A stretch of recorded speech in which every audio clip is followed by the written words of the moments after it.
What's up, everybody? Matt and Nuzzo are hanging out here in the backyard at Real. Today we get to talk to you about the Nexus V3. So Core is always doing a job making a top tier, high quality product. Okay, so this product is very unique because the craftsmanship on the Core kites and the materials that they're using is unique to themselves.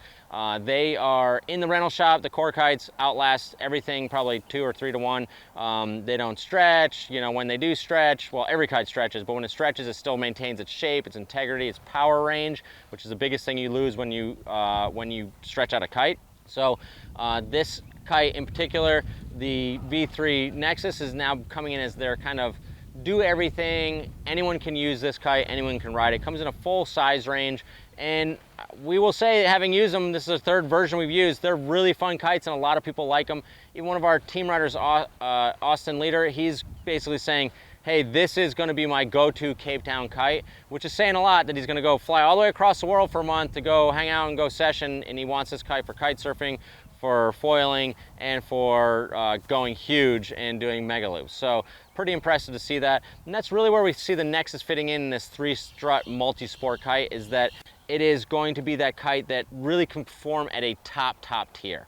Last year, I felt that they kind of made it a little bit too like sea kite feeling. Now they've kind of come back to making it a little more user-friendly. And some of the things that help to that is they've changed the materials. So they've got the Exotech 2, the Cortex 2, and then the lighter, skinnier struts. And basically with that, they've dropped quite a bit of weight off the kite, which makes it perform better in those underpowered conditions for kite foiling. So like, you know, Austin was telling me like, hey, with kite foiling, I kind of like the Nexus 3 better than the X-Lite, because the X-Lite has a pretty narrow wind range, because once you start getting really overpowered on it, it's just going to flutter a lot. Whereas this one, you're not going to get quite the light end out of the X-Lite as you will the X-Lite, but as you're getting more powered up and he's riding at a higher level, so he's kite foiling with his kites at a higher power, they're not going to flutter when he's really powered up, because they've got the 3 struts and have the rigidity. Kite surfing, you're getting better drift, and you know, riding this back to the Section 4, it's pretty hard to tell the difference. So the Section 4 has maybe a little smaller wind range, not quite as much grunt, which some people like.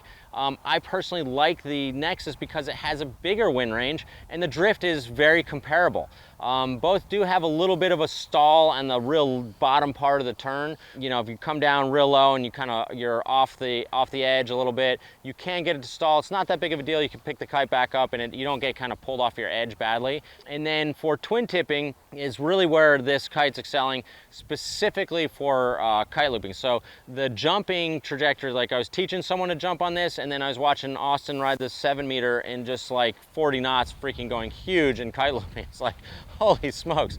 But in teaching someone to jump on this, it has a really nice bell curve up and down. So when you jump, it doesn't like rip you off the water and then hang time like the XR. Like the XR is just going to launch you into prime time and you're just going to hang and go forever. Whereas the Nexus, you're going to kind of have that more bell curve up and down. So you're going to have a really predictable landing, which is really nice, what a lot of people do like about the Nexus kites.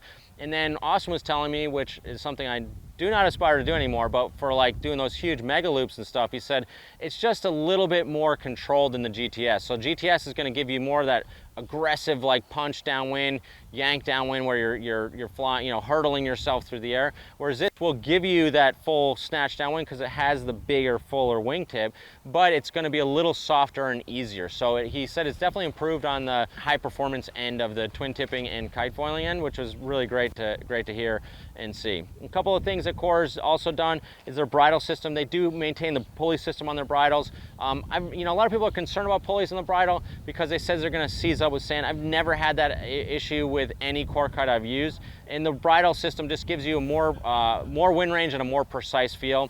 This kite isn't going to have as much wind range as an XR. XR is going to have lighter weight. Randall, our sales manager, said, yeah, I was riding, you know, this back to back with the 9XR. The wind was dropping. The Nexus, I could barely get going. The 9XR, I could still keep going. So the XR is going to have the maximum wind range, but you're going to have more of a precise and more responsive feel in the Nexus in a shorter wind range. Not a bad thing, just a different ride and feel. So Nexus is kind of that jack of all trades, doing all sports, multi-sport, and also can really perform at that super high level on a lot of different sports. So if you have more questions about the Nexus, reach out online, realwatersports.com. Give us a call to shop, 252-987-6000, and we'll see you guys on the water.